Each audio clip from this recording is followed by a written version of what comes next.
লাইলাতুল কদরে গোসল করার ফজিলত কি? ক 10 জন দাস মুক্তির সওয়াব পাওয়া যাবে। খ জীবনের সমস্ত গুনাহ মাফ হয়ে যাবে।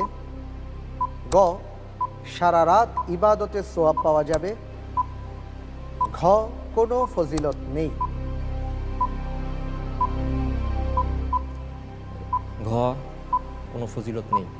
লক করে দেব? লক করে দেয়া হোক, ঘ কোনো ফজিলত নেই। কি বললেন আপনি?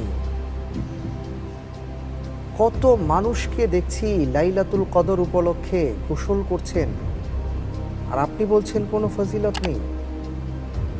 আপনি যে উত্তরটি দিয়েছেন,